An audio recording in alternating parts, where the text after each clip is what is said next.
Hello everybody, আজকের video টিউটোরিয়ালে আপনাদের সবাই ওয়েলকাম জানাচ্ছি। আমি ফয়সাল আহমেদ এবং আজকে আমরা শিখব জাভা প্রোগ্রামিং। সো লাস্ট টিউটোরিয়ালটা যারা দেখেছেন তারা অলরেডি এক্লিপস ইনস্টল করেছেন এবং রান করতে পেরেছেন এবং আশা করি একটা ক্লাস ক্রিয়েট করতে পেরেছেন। সো প্রজেক্টের আন্ডারে ক্লাস ক্রিয়েট করতে পেরেছেন।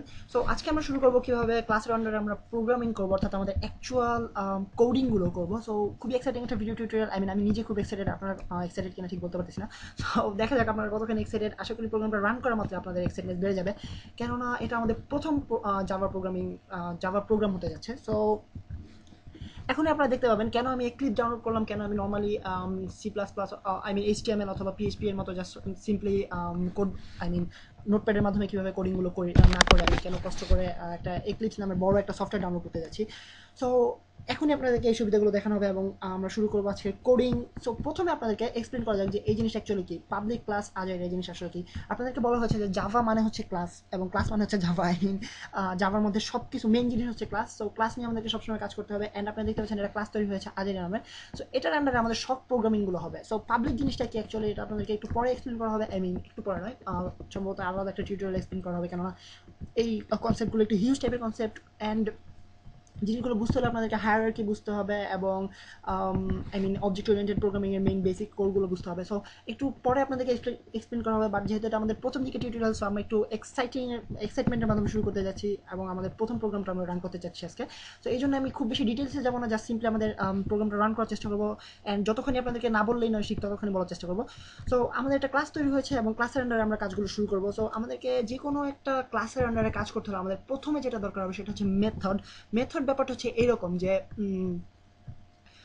আপনারা যারা সি প্লাস প্লাস প্রোগ্রামিং করেছেন অথবা সি প্রোগ্রামিং করেছেন তারা জানেন ফাংশন ব্যাপারটা কি। ফাংশন হচ্ছে কোনো একটা সেট অফ ইনস্ট্রাকশনস, অর্থাৎ আমরা ধরা যাক একটা প্রোগ্রাম তৈরি করতে যাচ্ছি যেটার মাধ্যমে ইউজারকে আমাদের একটা আইকন তৈরি করবে আমাদের ডেস্কটপে। দেন ওই আইকনে ক্লিক করা মাত্র আমাদের ইউজার অনলাইনে বিডি গিগস ওয়েবসাইটে চলে যাবে।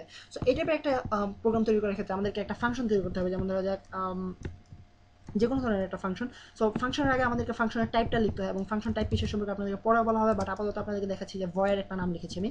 সো এটা হচ্ছে আমাদের ফাংশন টাইপ। দেন আমরা ফাংশন নেম লিখবো, অর্থাৎ এটা হচ্ছে আমাদের সি প্লাস প্লাসের কনটেক্সট, অর্থাৎ function name function type. So আমরা জাস্ট সিম্পলি লিখবো আমাদের name. So go to BD gigs. So এটা হচ্ছে আমাদের ফাংশন নেম। সো আমরা একটা first bracket opening first bracket closing করবো, দেন আমরা second bracket opening second bracket closing করবো। দেন এর ভিতরে আমরা লিখবো আমাদের কোডগুলো। সো কোডের ক্ষেত্রে আমরা জানি এখানে আমরা সেট অফ কোড লিখবো। যেমন ধরা যাক create icon, create desktop icon. Then আমাদের এরপরে আমাদেরকে যেটা করতে হবে সেটা হচ্ছে এটার মাধ্যমে অন ক্লিক, অর্থাৎ ক্লিক করার মাধ্যমে on click go to internet. Then যখন ইন্টারনেটে কানেক্ট করবে then on connection. So connection করার পরে এটার কাজ হচ্ছে বিডি গিক্সে যাওয়া, অর্থাৎ go to BD geeks. So এটা হচ্ছে আমাদের বেসিক একটা ফাংশনের কনসেপ্ট, অর্থাৎ আমাদেরকে একটার পরে একটা ইনস্ট্রাকশনের সেট আমরা একটা সেট অফ ইনস্ট্রাকশন আমরা ডিটারমাইন করে দিলাম যে এটার পরে এটা এটার পরে এটা এটার পরে এটা এই কাজগুলো করতে হবে আমাদের প্রোগ্রামকে। সেটা হচ্ছে আমাদের ফাংশন, যেটা আমরা সি প্লাস প্লাস আন্ডারে শিখেছিলাম, অর্থাৎ যারা আপনারা সি প্লাস প্লাস প্রোগ্রামিং করেছেন তারা জানেন।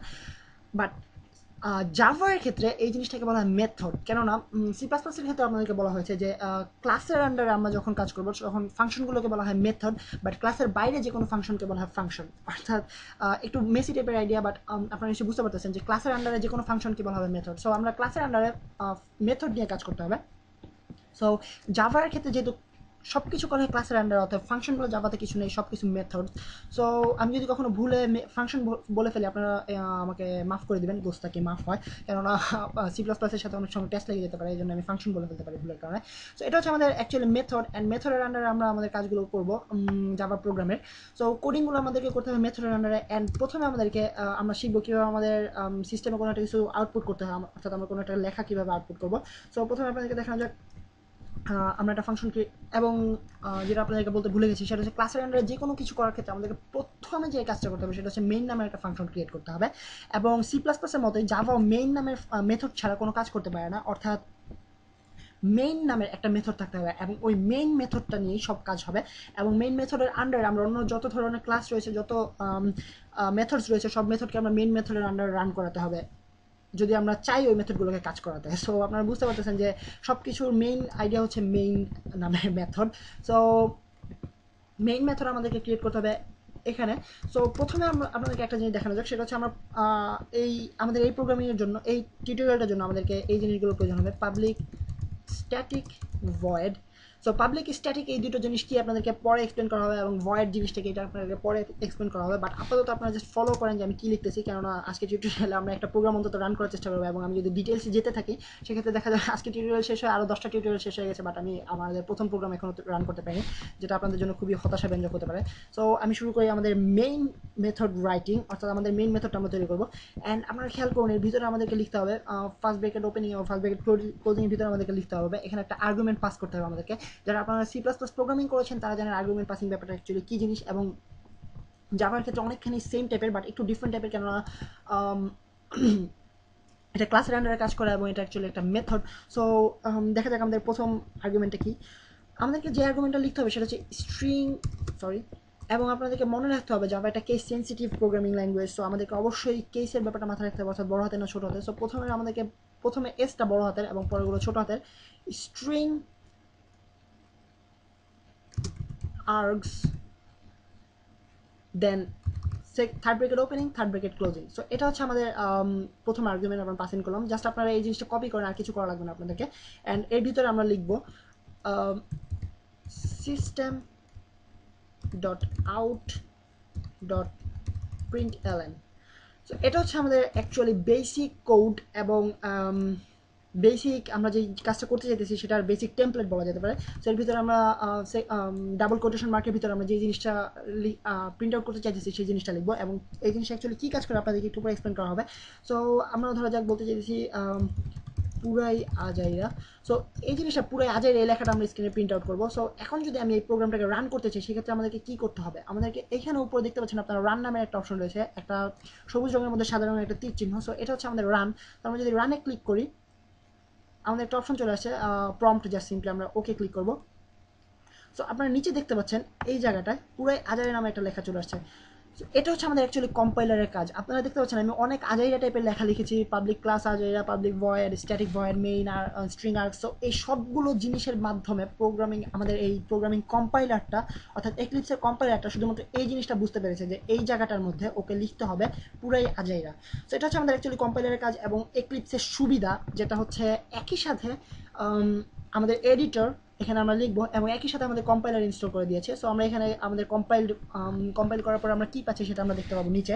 সো এটা হচ্ছে আমাদের এক্লিপসের একটা বড় সুবিধা। এবং আরেকটা ব্যাপার হচ্ছে এক্লিপসের মধ্যে আপনারা দেখতে পাচ্ছেন আমি যদি এখানে সিস্টেম না লিখে অন্য কোনো একটা কিছু লিখতাম সিস্টেম, সো এখানে আপনারা দেখতে পাচ্ছেন ক্রস একটা আইকন চলে আসছে, এবং আমি যদি এটা রান করতে চেষ্টা করি অ্যান্ড আপনারা দেখতে পাবেন একটা এরর পাওয়ার কথা আমার দেখতে পাচ্ছেন যে error exist in require project. So আমরা যদি প্রসিড ক্লিক করি আপনারা দেখতে পাচ্ছেন এখানে আমাদের একটা প্রম্পট চলে আসছে, এখানে লেখা দেখাচ্ছে আজাইরা জাভা 4, অর্থাৎ এটা 4 নাম্বার লাইনের প্রবলেম পেয়েছে। আপনারা দেখতে পাচ্ছেন লাইন নাম্বার 4, এখানে আমি সিস্টেম লিখেছি, সিস্টেম না লিখে। সো আমি যদি এখানে টি লিখে দিই আমার প্রোগ্রামটা ঠিকভাবে রান করবে। অ্যান্ড আপনাদের এক্লিপসে সম্ভবত এই জিনিসটা বিল্ট ইন করা থাকবে না, অর্থাৎ 1 2 3 4 লাইনের নাম্বারটা দেখানো থাকবে না। সো এটা দেখাতে হলে আপনাদেরকে যেটা করতে হবে সেটা হচ্ছে উইন্ডোতে ক্লিক করবেন, প্রেফারেন্সেসে ক্লিক করবেন, অ্যান্ড জেনারেলটাকে এক্সপ্যান্ড করবেন এখানে তীর চিহ্নতে ক্লিক করে। দেন এখানে আপনারা এডিটরস নামে একটা অপশন পাবেন। এডিটরস অপশনে গিয়ে টেক্সট এডিটর এই অপশনটায় যাওয়ার পরে আপনারা দেখতে পাবেন শো লাইন নাম্বার নামের একটা অপশন রয়েছে। সো শো লাইন নাম্বারে আপনার টিকমার্ক দেওয়া না থাকলে লাইন নাম্বারগুলো দেখাবে না, আর যদি টিকমার্ক দেওয়া থাকে সেক্ষেত্রে লাইন নাম্বারগুলো দেখাবে, এবং আপনারা ওকে করে দেবেন এই জিনিসটাকে। সো এখন আপনাদের লাইন নাম্বারগুলো দেখাবে। সো এটা হচ্ছে আমাদের এক্লিপসের সবচেয়ে বড় কয়েকটা সুবিধার মধ্যে দুটো সুবিধা আপনাদেরকে দেখানো হলো, সেটা হচ্ছে তিনটা সুবিধা অ্যাকচুয়ালি, টেক্সট এডিটর একই সাথে এবং কম্পাইলার একই সাথে ইনস্টল করা, অ্যান্ড আমাদের লাইন নাম্বারের মাধ্যমে আমরা জানতে পারবো যে কোথায় প্রবলেমটা রয়েছে। এবং আমাদের সব প্রোগ্রাম যে 2-3 লাইনের হবে তা নয়, আমাদের এক একটা প্রোগ্রাম হাজার হাজার লাইনের হতে পারে, 10-12টা ক্লাসের আন্ডারে হতে পারে। সো কোন ক্লাসের আন্ডারে কোথায় আমাদের এই প্রবলেমটা পাওয়া গেছে সো সেটা আমরা জানতে পারবো এই লাইন নাম্বারের মাধ্যমে এবং এই এররের মাধ্যমে। সো এটা শুধুমাত্র এক্লিপসের মাধ্যমে আমরা জানতে পারছি, যেটা আমরা নোটপ্যাডের মাধ্যমে করলে হয়তো জানতে পারতাম না। সো এটা হচ্ছে আমাদের অ্যাকচুয়ালি আমাদের প্রথম কোড আমরা রান করে দেখলাম কীভাবে আমাদের স্ক্রিনে লিখে আনতে হয়, যে আমরা যে লেখাটা আনতে চাচ্ছি সেটা আমাদের কীভাবে স্ক্রিনে লিখতে হয় জাভার মাধ্যমে। সো একটু এক্সপ্লেন করা যাক আপনাদের কাছে। প্রিন্ট এলএন ব্যাপারটা হচ্ছে একটা মেথড, আপনাদেরকে আগেই বলা হয়েছে যে জাভাতে ক্লাসের আন্ডারে সব ফাংশন হচ্ছে মেথড। সো এই মেথডের কাজ হচ্ছে প্রিন্ট এলএন আপনি যেখানে লিখবেন সেটার কাজ হচ্ছে এটা বুঝে নেবে যে আমার এই প্রিন্ট এলএনের ভিতরে যে লেখাগুলো থাকবে এই লেখাগুলোকে স্ক্রিনে লিখতে হবে আমাকে, অর্থাৎ আমাদের কম্পাইল করার পরে আমি এই লেখাগুলো লিখবো। সো এটা হচ্ছে আউট, অর্থাৎ আউট মানে হচ্ছে আমরা আউটপুট দেবো ইউজারকে। সো এটা হচ্ছে আউট এবং প্রিন্ট এলএন হচ্ছে একটা মেথড, আপনারা বুঝতে পারতেছেন। অ্যান্ড সিস্টেম ব্যাপারটা কি, আই মিন প্রিন্ট এলএন একটা এমন একটা মেথড যেটার মাধ্যমে আমি অনেক জায়গায় লিখতে পারি। যেমন ধরো যে আমরা হয়তো ডেটা বেজে লিখতে যাচ্ছি, জাভার মাধ্যমে আমাদের ডেটা বেজে আমরা কোনো একটা কিছু লিখে রাখতে চাচ্ছি, অথবা আমাদের নেটওয়ার্কে আমরা কোনো একটা কিছু লিখে রাখতে চাচ্ছি, অথবা আমাদের ইউজার প্রম্পটে আমরা, অথবা আমরা কোনো একটা ফাইলে আমরা কোনো একটা কিছু লিখে রাখতে চাইতেছি। সো এর মাধ্যমে এর সব ক্ষেত্রে আমাদেরকে প্রিন্ট এলএন ইউজ করতে হবে, বাট আমরা কোথায় লিখতেছি সেটা আমাদেরকে ডিটারমাইন করে দিতে হবে এই সিস্টেমের জায়গাটা। অর্থাৎ এখানে আমরা চাইতেছি সিস্টেমে লিখতে, অর্থাৎ আমাদের কম্পাইলারের মাধ্যমে জাস্ট সিস্টেমের মধ্যে আমাদের লেখাটা আসবে কম্পিউটার স্ক্রিনে।